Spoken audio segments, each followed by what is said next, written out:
요새 이제 상담 뭐 AI 이거 많이 하잖아요. 근데 나는 정말 좋은 길로 인도를 해주느냐에 대한 의문이 있어. 꽤 많은 부분에 있어서는 긍정적인 효과도 있을 것 같아요. 누구에게도 털어놓지 못한 것들을 나에 대해서 가치 판단하지 않는 소통할 수 있는 그런 창구가 생긴다라고 하는 점이라든가, 그러니까 사실은 정신 건강을 위해서만은 AI는 만 하죠.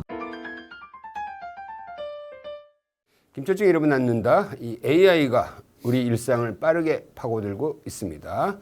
우리 정신 건강에 있어서도 AI를 활용한 다양한 디지털 치료제가 주목받고 있는데요. 오늘은 정신 건강과 디지털 헬스케어, 그것이 우리의 삶에 어떤 영향을 미치게 될지 그 이야기를 나눠보도록 하겠습니다. 김수진 고려대학교 안암병원의 정신건강의학과 교수님과 함께하겠습니다. 어서 오세요. 네. 반갑습니다. 안녕하세요. 네, 네, 안녕하세요. 반갑습니다.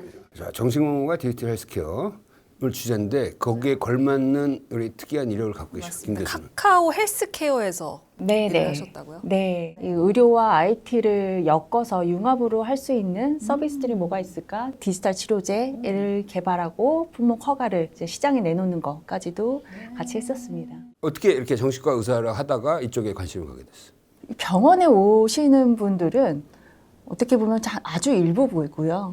네, 사실 그 병원 바깥에 더 의료의 도움이 필요한데 사실 꼭 그거를 아주 좁은 의미의 진료실 안에서만 하고 있기에는 뭔가 우리가 해결하지 못하고 있는 문제들이 좀 많다. 이걸 어떻게 보면 병원 밖에서 풀 수 있을까라고 하는 거에 방법으로 이제 IT 기술들을 어떻게 활용할 수 있을까, 그런 것들에 관심이 있었어요. 디지털 치료제. 예. 일단 이게 뭔지 모르는 사람이 많을 거야. 네, 생소한 단어예요. 왜 치료제지? 막 이런 생각이 들 것 같아. 어떤 개념인지 설명을. 질병을 치료하는 소프트웨어인데요. 쉽게 말하면 흔히 핸드폰에 까는 모바일 앱들이라고 생각하시면 됩니다. 그러니까 애플리케이션을 통해서 어떤 치료를 한다 이런 말씀이신 것 같은데 정확히 어떤 치료가 이루어지는 건가요? 그러니까 우리 약이라고 하는 거는 우리가 입에 넣으면 이게 혈관으로 들어가서 우리 표적 장기에 가서 작용을 하고, 뭐 의료기기라고 하면은 우리 방사선 치료한다면 방사선이 우리 몸을 뚫고 들어가고 이제 뭔가 이렇게 안에 우리 몸을 들어오는데요. 이 어플리케이션이라고 하는 건 여러 증상, 질병들 중에서는 환자가 직접 생활 습관을 조절해야 되거나 아니면 어떤 생각을, 행동을 바꾸는 것들로서만으로도 증상이 개선되는 것들, 뭐 그런 거에는 이제 정신질환들이 주로 있겠고요. 그 밖에도 생활 습관 관리가 필요한 만성질환들, 또 그런 행동을 바꾸게 하는 것들이 치료가 되기도 합니다. 구체적으로 어떤 질병들인지 좀 짚어주시면 좋을 것 같아요. 네, 그래서 지금까지 국내에 시판되고 있는 디지털 치료기는 총 15개. 아직은 이제 이게 그 15개라는 거는 이제 식약처의 승인을 받은 거죠. 네. 식약처의 승인을 받고 실제 이제 처방까지도 가능해진 시장에 나온 제품들입니다. 대표적으로는 불면증, 아동 ADHD, 우울증, 불안장애, 경도인지장애와 같은 정신질환들이 있고요. 그 밖에도 근골격계 통증, 특히 무릎 통증, 아니면은 만성 폐쇄성 폐질환들에서 필요한 호흡 재활 같은 내과적 질환, 재활의학과적 질환에서도 디지털 치료제가 지금 도입이 되고 있습니다. 구체적으로 좀 어떤 방법으로 이루어지게 되는 건지. 불면증 같은 경우에는 이 사람의 생활 패턴, 언제 자고 몇 시에 얼마나 깨어 있고 이제 그런 패턴들을 수집을 한 다음에 이 사람에게 기상 시간을 처방해 줘요. 불면증은 잠드는 걸 내 마음대로 못 하는 병이잖아요. 그래서 언제 잠들어라는 거는 우리가 통제할 수 없지만 언제 일어나라라고 하는 거는 야, 할 수 이거 있습니다. 흥미로운 발상인데. 그래서 예를 들면 밤새 거의 꼬박 새고서는 새벽 4시에 잠들었다 하더라도 이 사람이 새벽 6시에는 일어나야 되는 거예요. 그러면 그날은 힘들죠. 하지만 그렇게 해서 우리가 이 사람의 생체 주기라든가 그다음 생활 패턴이라든가 계산을 했을 때 그렇게 해서 하루 힘들게 고생을 시키고 나면 그 다음에 이제 다시 잠이 잘 들게 하는, 이게 수면 효율이라고 해서 결국 누워있는 시간 중에 찐잠을 자는 시간이 85% 이상이어야 되거든요. 그럼 찐잠이 부족하다면 누워있는 시간을 줄여야 됩니다. 근데 반대로 불면증 환자분들은 이 잠에 대한 강박 때문에 내가 빨리 자야 돼라고 더 오래 누워있고, 네, 힘들게 잔 잠이 아까워서 아침에도 더 늦게 자고, 그러면 더 이제 주기가 계속 또 지연이 되는 거고요. 그리고 이게 사실은 상담 치료에서 하는 거와 또 다른 또 장점을 가지고 있는 게 우리가 만약에 이 사람한테 당신 몇 시에 일어나세요? 라고 해서 병원에서 이렇게 상담 한창 열심히 하고 사실 문 닫고 집에 가면 또 그새에 또 마음 바뀌고 까먹고 잘 안 지키고 하는데요. 디지털 치료제는 실시간으로 관리 감독을 할 수 있습니다. 와. 원래는 누워서 딴짓하면 안 되거든요. 내가 누워가지고 계속 지금 유튜브를 보고 있다라고 하는 거를 알 수 있습니다. 휴대폰이 자동으로 꺼져야 돼. 네, 스크린 타임이 있으니까 그러면 지금 블루라이트가 계속 켜지고 있으니까 지금 이제 끄세요라고 그렇게 잔소리, 디지털 실시간 잔소리도 할 수가 있고요. 조금 나아가서는 치료제이자 어떻게 보면은 경과를 계속 모니터링할 수 있는 데이터들이 쌓이게 되는 도구가 됩니다. ADHD나 다른 인지장애 같은 경우는 어떻게 좀 치료가 이루어지나요? 그래서 ADHD나 경도인지 장애 같은 경우는 주의력 아니면 기억력들이 떨어지는 것들이 문제인 병이잖아요. 그래서 ADHD 같은 경우는 여러 가지를 동시다발적으로 해야 되는 일종의 게임으로 생겼어요. 그래서 그 게임을 하면 운전도 해야 되고 무슨 문제를 맞추기도 해야 되고 이러면서 그 집중력을 좀 키워주는 그런 것들이 있고요. 네, 경도인지 장애에서도 기억력들을 계속 훈련시키는 이제 그런 훈련들을 하게 됩니다. 근골격계에 어떤 문제가 있는 분들은 어떤 식으로 네, 치료를? 기본적으로는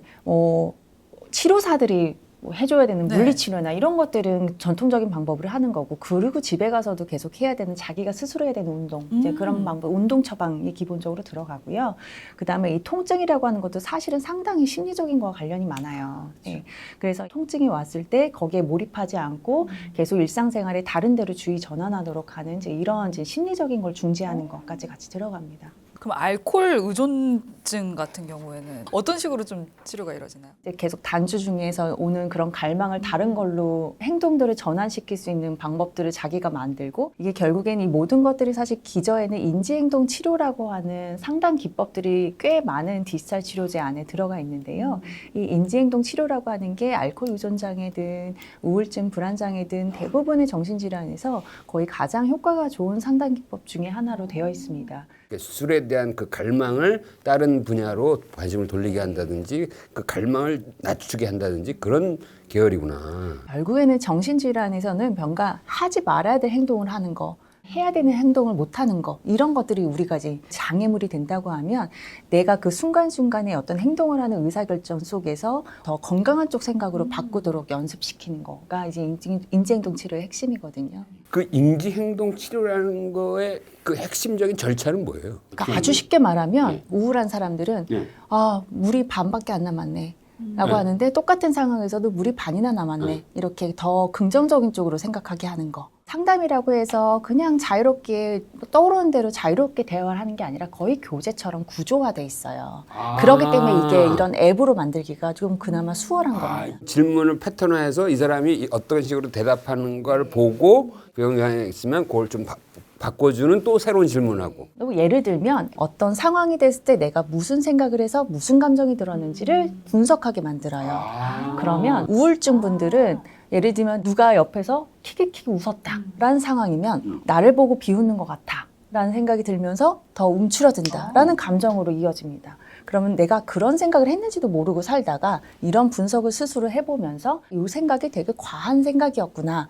그래서 다시 그거를 반대 대안적인 생각으로 바꾸는 연습을 합니다. 자기들끼리 얘기하느라고 한 거지 나랑은 상관없는 웃음이었을 거야 라고 하면서 움츠러들지 않게 되는, 우울해지고 불안해지는 왜곡된 감정 상태로 가는 회로를 끊어주는 거죠. 네. 듣고 보니까 상당히 과학적인데? 이 효과가 약물치료 수준 이상이지 않을까요? 사실은 그래서 대부분의 정신질환에서 그 치료 학회나 공인된 가이드라인에 보면 제1차 치료로는 인지행동 치료가 거의 약물 치료와 동등 또는 우월하게 제한되고 있어요. 하지만 실제 진료실에서는 이게 한 사람에게 1시간씩 의사 또는 인지행동 치료 전문가가 집중적으로 붙어서 해야 되는데 지금 진료실 현장에서는 작동하지가 못하기 때문에 사람의 노동력이 들어가지 않고 디지털 치료제가 그래서 이제 대안이 될 수 있는 거죠. 실제 환자분들의 반응도 좀 궁금하거든요. 네. 처음에는 좀 장애물이 있어요. 의사도 이게 낯설고 환자도 낯설고, 그러니까 의사도 설명을 하려고 하면 한참 또 시간이 걸리고 그러긴 한데 막상 저희가 이제 여러 임상시험 아니면 실제 진료실에서 처방을 해서 봤을 때는 내가 이 병에 대해서 이제 이게 뭔지 내가 어떻게 통제하고 조절할 수 있는지를 좀 알게 되었다라고 해서 굉장히 긍정적으로 효과성을 보고하시는 환자분들도 꽤 많으십니다. 젊은 사람은 이게 이제 디지털에 좀 익숙해지니까 이런 것들을 오히려 더 재밌어하고 잘할 것 같아요. 활용을 잘하니까 네. 좀 접근하기도 쉽고 네. 받아들이기도 쉽고 네. 그래서 효과도 더 좋지 않을까 싶어요. 네. 실제로도 뭐 요즘에는 뭐 AI랑도 알아서 이렇게 많이 상담을 하고 청소년층, 청년층에서 더 빨리 이런 기술적인 것들을 수용을 하니까 더 이런 거에 대한 관심도 더 많은 것 같아요. 그럼 반대로 중장년층 같은 경우는 조금 어려워하실 수도 있을 것 같거든요. 네. 저희도 사실 처음에는 이게 디지털 리터러시라고 하잖아요. 그렇죠. 디지털 새로운 기술들을 얼마나 이제 수용할 수 있는가라고 하는 게 노년층에서는 좀 떨어지니까 디지털 치료제에 대한 수용성도 떨어질 것이다라는 우려들이 있었어요. 근데 물론 처음에는 QR코드도 알아야 되고 내 앱 다운로드를 받고 회원 가입해야 되고 이러는 과정에서 나는 모르겠어라고 하시는 어르신들도 몇몇 있기는 한데요. 일단 처음에 진입만 하고 나면 오히려 변덕스러운 20대보다 한번 이게 루틴으로 들어오면 꾸준하게 하는 거는 오히려 연령대가 높아질수록 잘하시는 것 같습니다. 요새 이제 상담 뭐 AI 이거 많이 하잖아요. 근데 나는 그게 정말 좋은 길로 인도를 해주느냐에 대한 의문이 있어.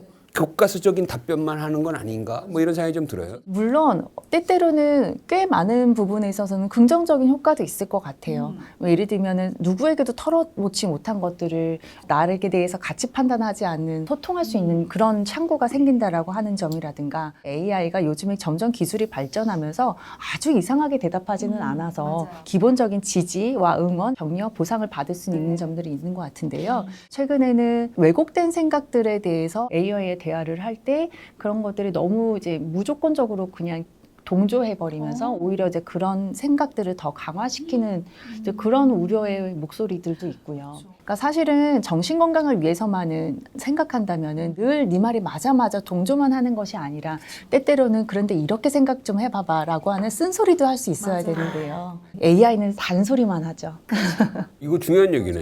AI가 일방적인 어떤 감성적 위로나 이런 걸 하면서 오히려 잘못된 생각들이 더 깊어질 수도 있는 거네요. 그래서 지금 많은 사람들이 이런 생성형 AI를 통해서 자기 상담을 하고 있지만 구조화된 체계적으로 정립된 디지털 치료제를 쓰는 게 더 맞다고.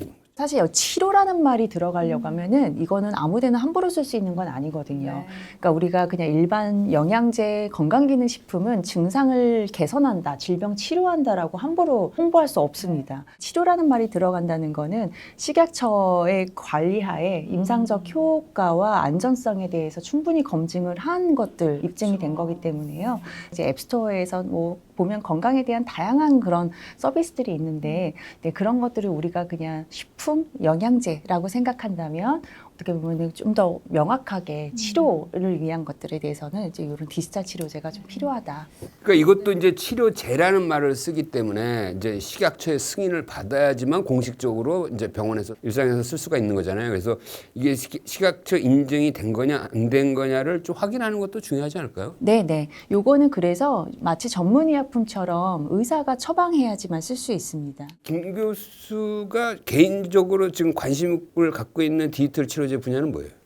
각 어떤 질환을 타겟으로 한다기보다는요. 사실 지금까지의 디지털 치료제는 룰이 곧 시나리오가 거의 정해져 있었는데 이제 앞으로 다음은 이제 AI와 결합되어서 훨씬 더 이제 인터랙티브하게 상호작용할 수 있는 기술로 발전하는 거 그런 것들에 관심이 있습니다. 그래요? 근데 이제 본인이 치료까지 받아야 되는 상황인지 아니면 조금 이렇게 지나가는 건지를 구분하는 게 우선 중요할 것 같거든요. 어떤 상황일 때 좀 병원을 방문하기를 권하시는지요?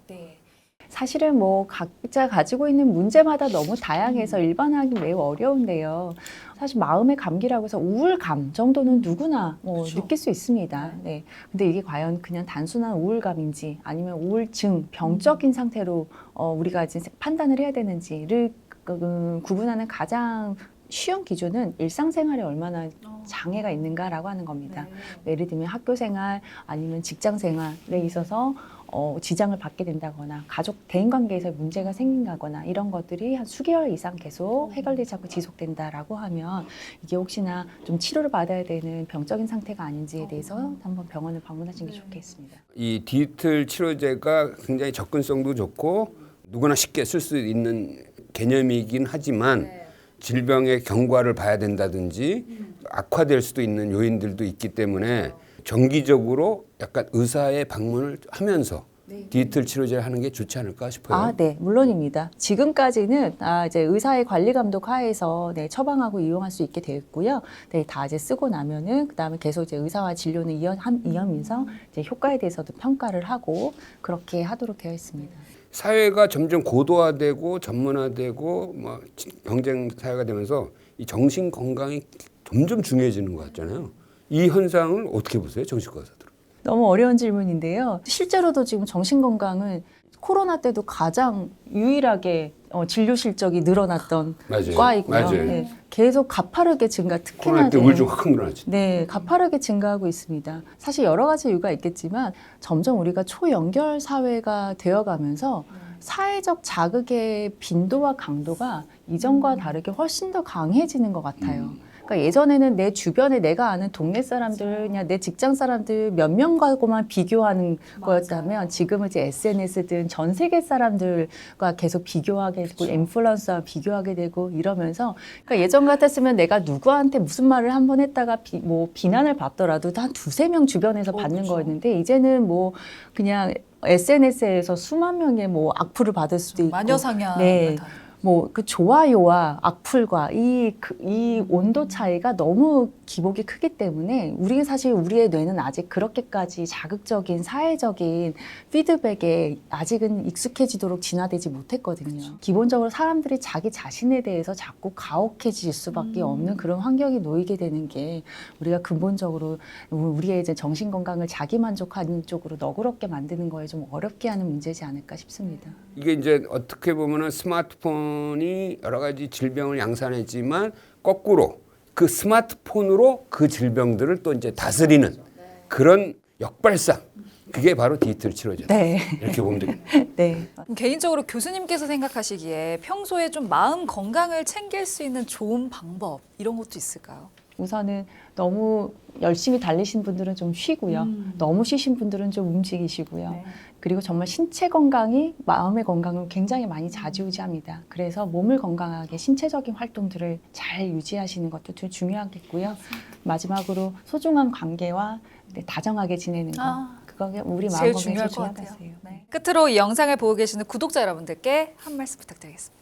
네, 정신과 방문의 문턱이 점점 이제 낮아지고 있습니다. 그런데 아직도 혹시나 뭐 마음의 몸살 같은 것들을 겪고 계신데 그냥 이러다 낫겠지, 그냥 스트레스겠지 이 정도로 생각하시는 분들 중에서도 좀 고민되시는 분들이 있다면 언제든지 격의 없이 정신과 문턱을 넘어서 방문해 주시고 또 이전과는 다르게 요즘에는 이런 디지털 치료제 또는 다양한 의료기기들 우리 환자분들과 같이 선택할 수 있는 치료의 옵션들이 많아졌기 때문에요.